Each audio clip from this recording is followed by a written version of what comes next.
Kitab Bilangan pasal ke-9 dengan perikop atau judul ketetapan-ketetapan mengenai perayaan Paskah. Pasal ke-9 ayat ke-1, Tuhan berfirman kepada Musa di padang gurun Sinai pada bulan yang pertama tahun yang kedua sesudah mereka keluar dari tanah Mesir. Kedua, orang Israel harus merayakan Paskah pada waktunya. Ketiga, pada hari yang ke-14 bulan ini, pada waktu senja, haruslah kamu merayakannya pada waktu yang ditetapkan. Menurut segala ketetapan dan peraturannya, haruslah kamu merayakannya. Keempat, lalu Musa menyuruh orang Israel merayakan Paskah. Kelima, maka mereka merayakan Paskah pada bulan yang pertama, pada hari yang ke-14 bulan itu, pada waktu senja, di padang gurun Sinai, tepat seperti yang diperintahkan Tuhan kepada Musa. Demikianlah dilakukan orang Israel. Keenam, tetapi ada beberapa orang yang najis oleh karena mayat, sehingga tidak dapat merayakan Paskah pada hari itu. Mereka datang menghadap Musa dan Harun pada hari itu juga. Ketujuh, lalu berkata kepadanya, sungguh pun kami najis oleh karena mayat. Dengan dasar, apakah kami dicegah mempersembahkan persembahan bagi Tuhan di tengah-tengah orang Israel pada waktu yang ditetapkan? Tanda tanya. Kedelapan, lalu jawab Musa kepada mereka, tunggulah dahulu, aku hendak mendengar apa yang akan diperintahkan Tuhan mengenai kamu. Kesembilan, lalu berfirmanlah Tuhan kepada Musa.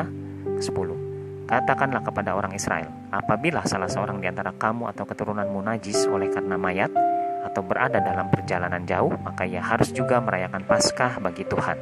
Kesebelas, pada bulan yang kedua, pada hari yang ke-14, pada waktu senja, haruslah orang-orang itu merayakannya, beserta roti yang tidak beragi dan sayur pahit haruslah mereka memakannya. Ke-12, janganlah mereka meninggalkan sebagian daripadanya sampai pagi, dan satu tulang pun tidak boleh dipatahkan mereka. Menurut segala ketetapan Paskah haruslah mereka merayakannya.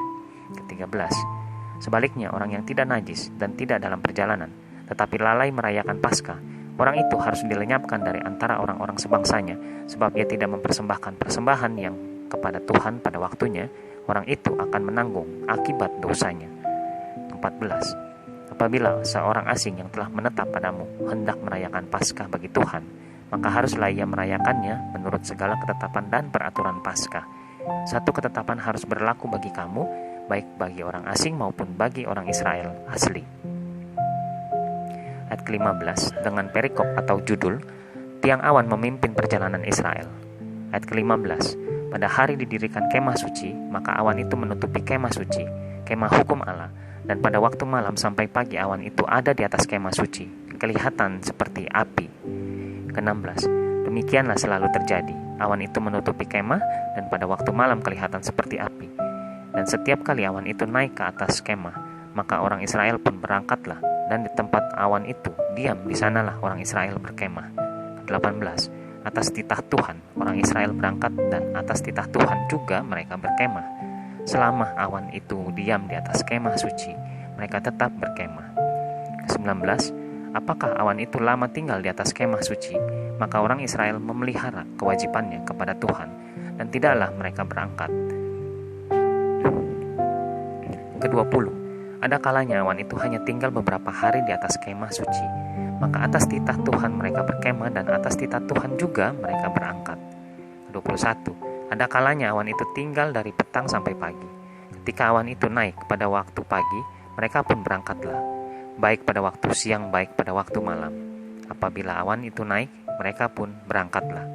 Ke-22, berapa lama pun juga awan itu diam di atas kemah suci, baik 2 hari, baik sebulan atau lebih lama, maka orang Israel tetap berkemah dan tidak berangkat.